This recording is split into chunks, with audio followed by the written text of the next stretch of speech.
Audiolibros en 15 minutos. Suscríbete al canal y explora un nuevo libro cada día. Para encontrar soluciones útiles, primero hay que definir los problemas correctamente. Cuando te enfrentas a un problema, es fácil empezar a pensar inmediatamente en cómo lo vas a resolver.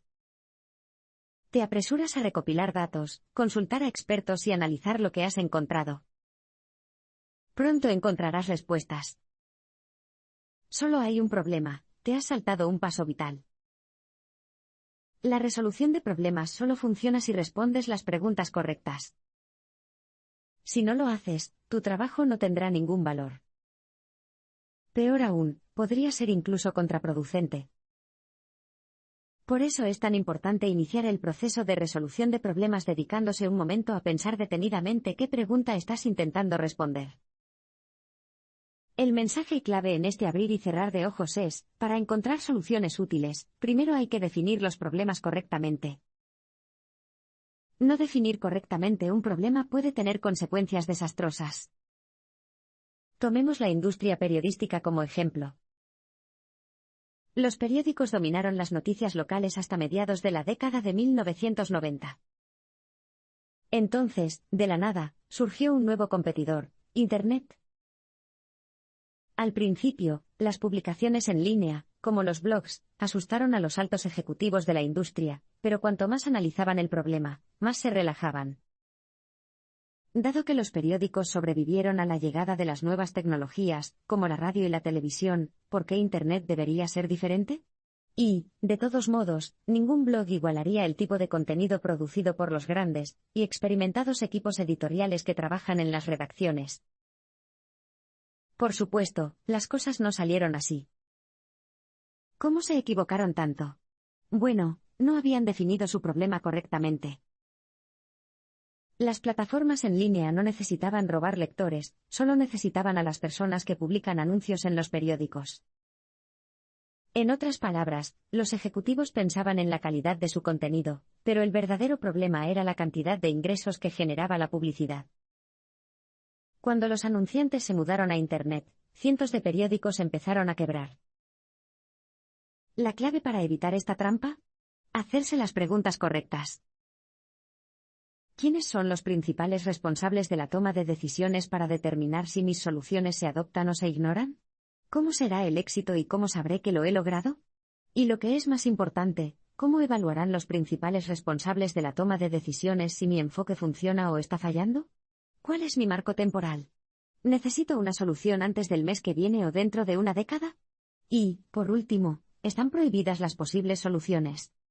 Estas preguntas no solo te ayudarán a definir tu problema con mayor precisión, sino que también evitarán que pierdas el tiempo buscando respuestas excelentes a las preguntas equivocadas.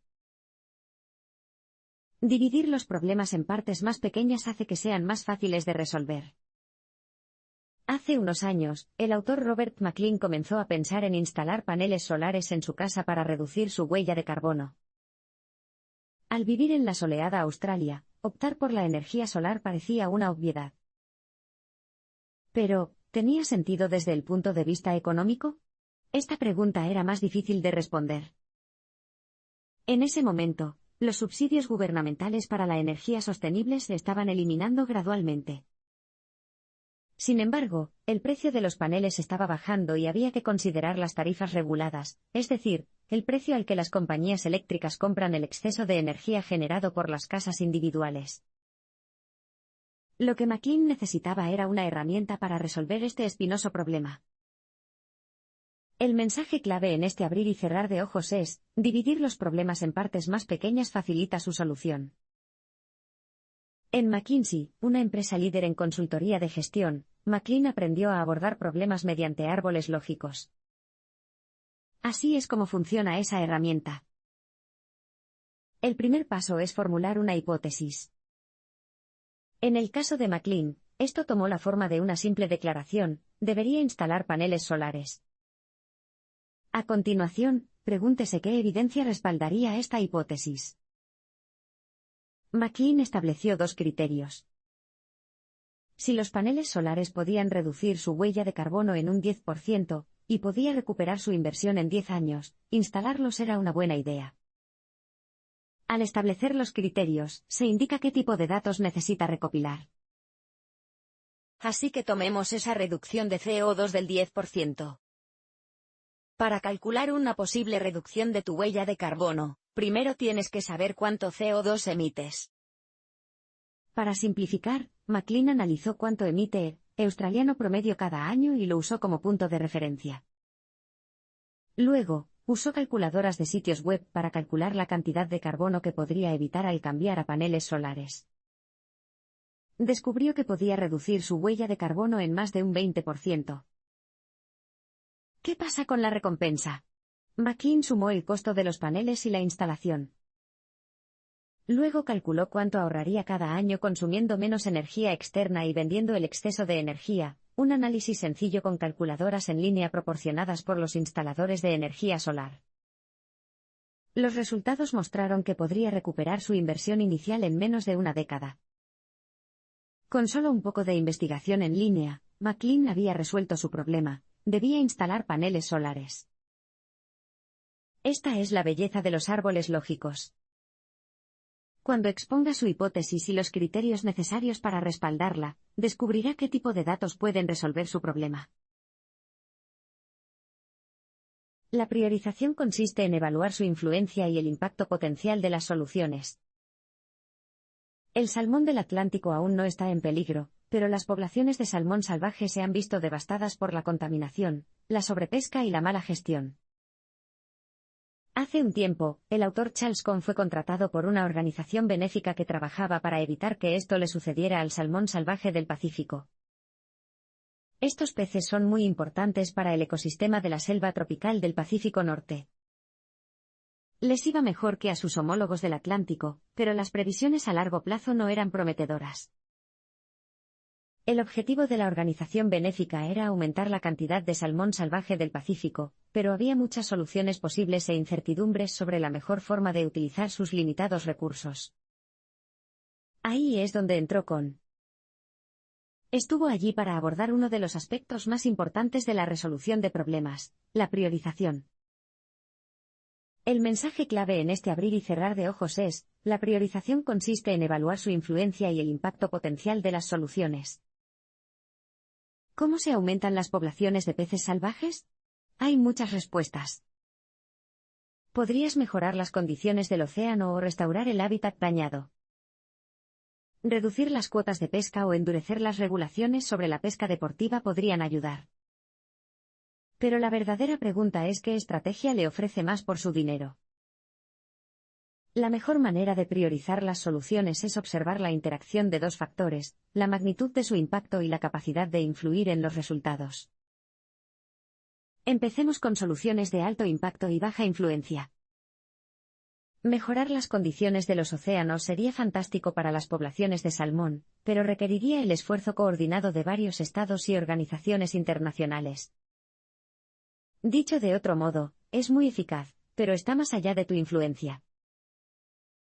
También hay soluciones de bajo impacto y baja influencia. Una organización benéfica no puede reducir el número de licencias de pesca deportiva que se otorgan a menos que dedique décadas a presionar a los políticos. Pero incluso si lo hiciera, la evidencia sugiere que esta estrategia no es particularmente eficaz para aumentar las poblaciones de salmón salvaje. Sin embargo, imagine que el director de la organización benéfica fuera también el ministro del gobierno a cargo de emitir las licencias de pesca. Ahora tendrías mucha influencia, pero seguirías buscando una solución de bajo impacto. Esto nos lleva a soluciones de alto impacto e influencia. Los salmones del Pacífico no solo viven en los océanos, sino que también viajan río arriba para desovar en los ríos de agua dulce de Alaska, Columbia Británica y la península de Kamchatka. Eso le dio al equipo de Cohn una idea: ir al origen del problema y centrarse en mejorar las condiciones en los ríos reproductores más importantes. ¿El resultado? Un proyecto manejable limitado a 3 o 4 ríos donde los limitados recursos de la organización benéfica podrían desplegarse con el máximo efecto. Los procesos de trabajo igualitarios pueden ayudar a tu equipo a superar los sesgos individuales. La resolución de problemas puede ser extremadamente compleja, pero no necesitas un título avanzado en análisis estadístico ni modelos matemáticos sofisticados para empezar. Sin embargo, lo que sí hay que hacer es erradicar los sesgos. Según los expertos, hay más de 100 errores cognitivos comunes que cualquiera de nosotros puede cometer. Tomemos como ejemplo el sesgo de confirmación. Es la tendencia a centrarse en la evidencia que refuerza nuestras creencias existentes e ignorar la información que las contradice. Luego está la falacia del costo irrecuperable, redoblar las pérdidas porque no queremos admitir que nos hemos equivocado. La lista continúa. Entonces, ¿cuál es la mejor manera de evitar estas trampas? En una palabra, trabajo en equipo. El mensaje clave en este abrir y cerrar de ojos es: los procesos de trabajo igualitarios pueden ayudar a tu equipo a superar los sesgos individuales. Tómelo de Philip Tetlock, el autor de Superforecasting. El libro se centra en el arte de hacer predicciones, y arroja luz sobre el trabajo en equipo. Los datos de Tetlock muestran que los equipos bien organizados siempre superan a las personas con más talento cuando se trata de predecir la evolución futura. En algunos casos, incluso funcionan mejor que las computadoras capaces de procesar enormes cantidades de datos sin procesar. Pero, ¿qué significa bien organizado aquí? Tetlock afirma que los mejores equipos optimizan sus procesos de resolución de problemas para fomentar una atmósfera igualitaria en la que las propuestas de todos reciban una audiencia justa. Esta idea está profundamente arraigada en la cultura de la consultora McKinsey, que tiene una política llamada obligación de disentir. Esta política significa que no solo se alienta a los miembros jóvenes del equipo a expresar sus desacuerdos con el personal superior, sino que también se les obliga a expresar sus diferencias. Los superiores, por su parte, se comprometen a escuchar estas opiniones. ¿Por qué es tan importante? Bueno, McKinsey cree que la mala resolución de problemas suele ser el resultado de una forma particular de sesgo, calificar las ideas no por sus méritos sino por el estatus de la persona que las propone. Por el contrario, cuando todos tienen voz, hay muchas más probabilidades de que el equipo ponga en práctica las mejores ideas. Asignar a los miembros del equipo 10 votos representados por notas adhesivas es una forma práctica de fomentar este tipo de apertura, y evitar que los miembros senior del equipo dominen las discusiones. Coloca cada propuesta en una pizarra, y luego pide a todos los miembros de tu grupo de trabajo que coloquen sus notas adhesivas junto a la idea que más les guste. Como beneficio adicional, puedes asegurarte de que los miembros senior voten en último lugar, y no influyan en el voto de los demás. Trate bien los datos y le recompensará con información útil. Recopilar datos es una cosa, utilizarlos para encontrar soluciones beneficiosas es otra. Así es como funcionan los datos. A pesar de lo vitales que son los datos para resolver problemas, en realidad no pueden decirle nada por sí solos, hay que hacer que hablen. Hay formas buenas y malas de hacerlo, de ahí el viejo chiste de los estadísticos sobre los analistas deficientes que torturan los datos hasta que les digan lo que quieren oír. Ese enfoque seguramente lo llevará por mal camino, pero, ¿cuál es la alternativa? Es hora de hablar de heurística. El mensaje clave en este abrir y cerrar de ojos es: trata bien los datos y te recompensarán con información útil. La palabra heurística proviene del griego antiguo euriskein, que significa encontrar. Como sugiere la etimología de la palabra, el propósito de una heurística es ayudarte a encontrar algo, específicamente una solución que encaje con los datos que tienes delante. Echemos un vistazo más de cerca a un par de ejemplos útiles. Primero, la navaja de Occam. Esta herramienta lógica fue perfeccionada en el siglo XIV por un filósofo inglés llamado Guillermo de Occam. Establece que la solución más simple suele ser la correcta.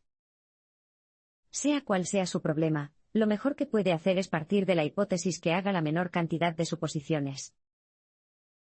Tomemos un ejemplo matemático sencillo. Supongamos que tiene 4 suposiciones, cada una de las cuales tiene un 80% de probabilidades de ser correcta. Analice los números y verá que la probabilidad de que los 4 sean correctos es de poco más del 40%. Si solo haces 2 suposiciones, por el contrario, es del 64%. En otras palabras, cuanto menos asumas, es más probable que tengas razón.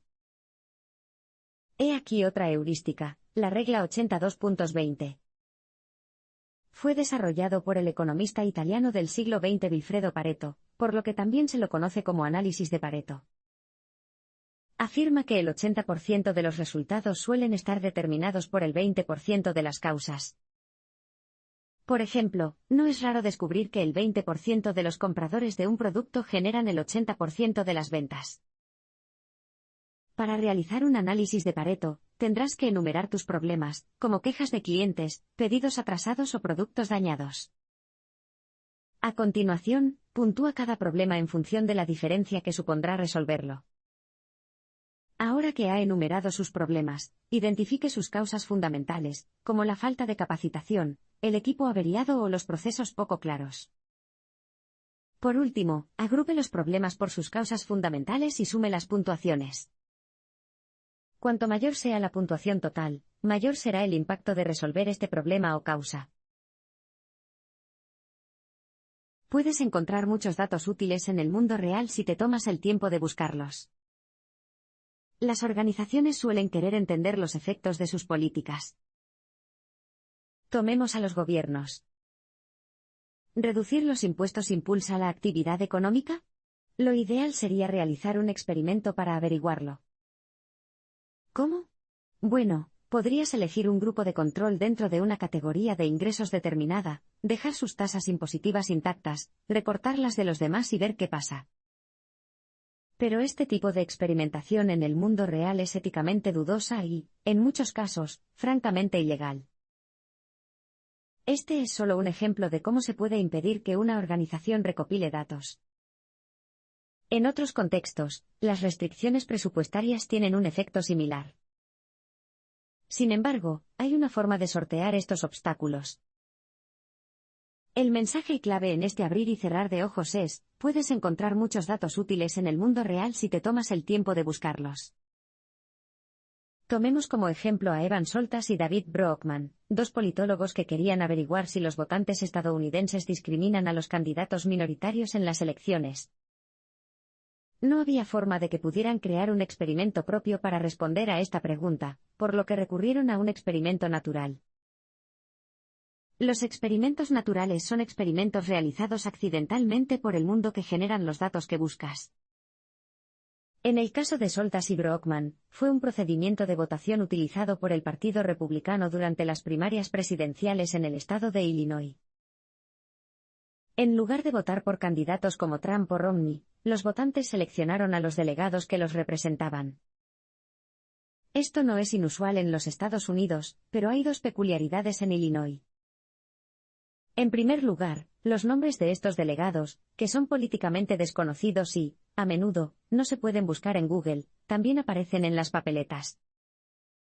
En segundo lugar, los votantes no tienen que votar por toda la lista de su candidato preferido, pueden poner un cheque junto a, por ejemplo, 2 de los delegados de Trump o 2 de Romney, e ignorar a un tercer delegado. Esto significa que los votantes tienen una buena idea del origen étnico de los delegados. José, por ejemplo, es más probable que sea latino, mientras que Tom y Dick probablemente sean blancos. Esto también significa que los votantes pueden elegir entre los delegados que se presenten en plataformas idénticas. Si los votantes realmente discriminan, es lógico que los candidatos minoritarios con nombres como José o Miguel reciban menos votos que los delegados con nombres como Tom y Dick en relación con el número total de votos emitidos por candidatos como Trump o Romney. Este es un gran experimento natural porque proporciona a los investigadores la información que necesitan para empezar a responder a su pregunta. Todo lo que tienen que hacer es analizar los datos, una tarea que requiere muchos menos recursos que ejecutar un experimento por su cuenta. La moraleja de esta historia.